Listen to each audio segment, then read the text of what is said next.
Months after Hurricane Maria, Puerto Rico is still in peril. Huge swaths of the island are still without power, running water, or access to medical care. Experts estimate that it will take years before these services are restored island-wide. Much of the blame has been placed on FEMA for a slow response in comparison to recent disasters on the mainland. But recovery from a disaster of this complexity and scale has proven more challenging than anyone anticipated. And filling the gaps between an overextended public sector and a suffering populace falls on the private citizens.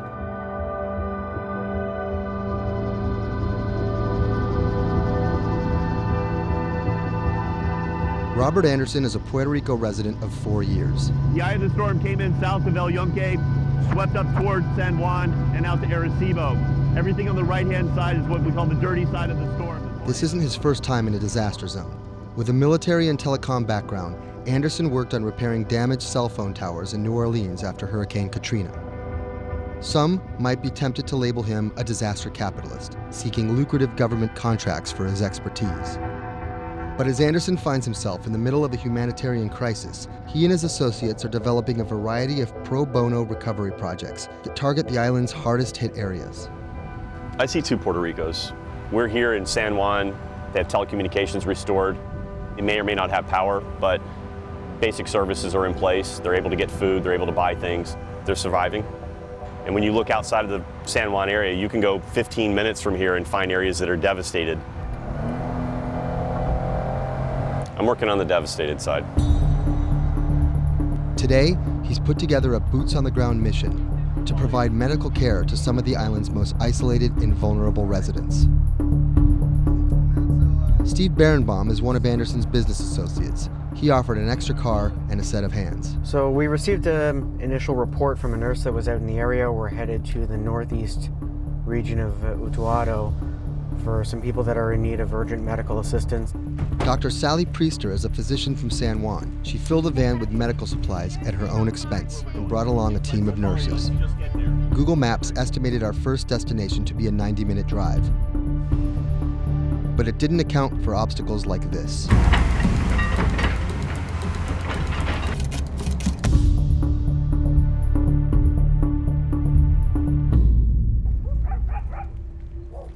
Our first stop was the home of an 82-year-old blind Vietnam veteran.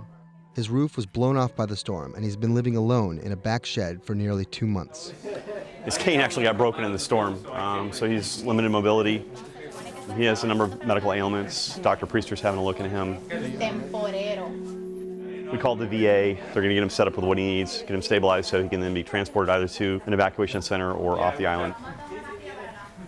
It's when the chain gets broken, when those families that are connected to them leave the island or take off, these guys get left at the end of the road, and it's tough.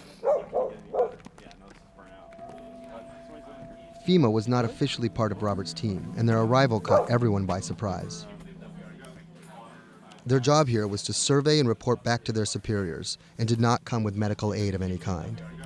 People think that FEMA is there to hand out bottles of water, and it's not what they do. FEMA has a role to play. They have a very specific role. They bring in ships, they bring in airplanes, they bring in tractor trailers with pallets of things. But they're a big machine, and there's gaps in that thing. And you're seeing one of the gaps here, and we help fill that role.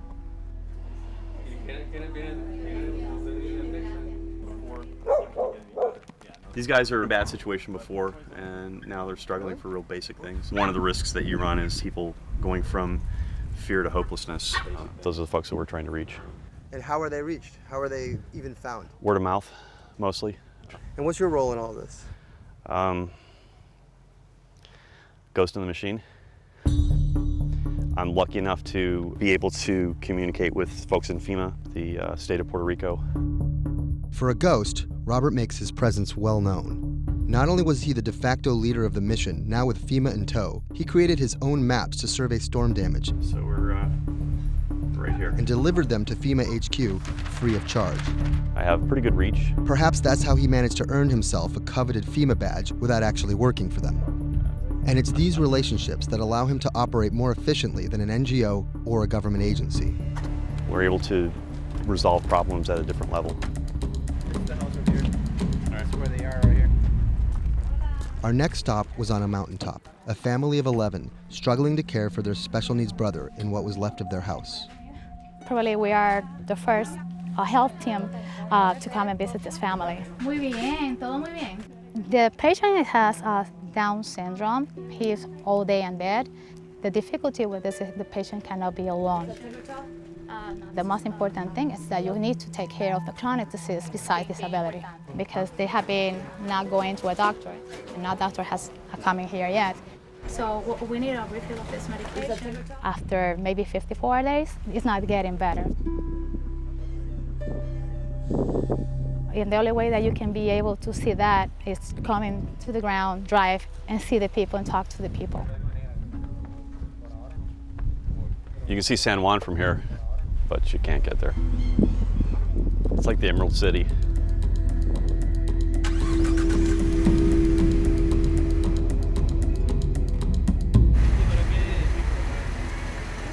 On this stop, we caught word that a man living alone at the edge of the jungle was in need of care.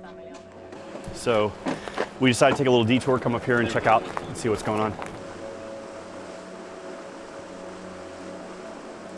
One of the challenges is to find those people that are at the end of these roads that need help.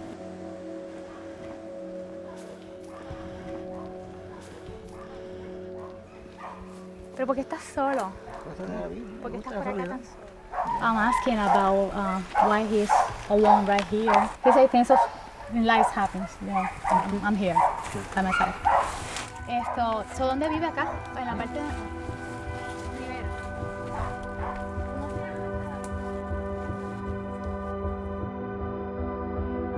This is not a job. To do this, you need to have passion for what you can do. You're not going to get paid. It's said in disaster response and emergency response that the real first responders are your neighbors. You don't need to wait for a lucrative FEMA contract to go out and do good and to help the community. In the end, do you feel like you're making a difference? The lives you touch and people that you can affect, I don't really think about it in those terms. But why do you do it? It helps me sleep at night. I think it's as much for the people that are going out to help and do things as it is for the people that you affect.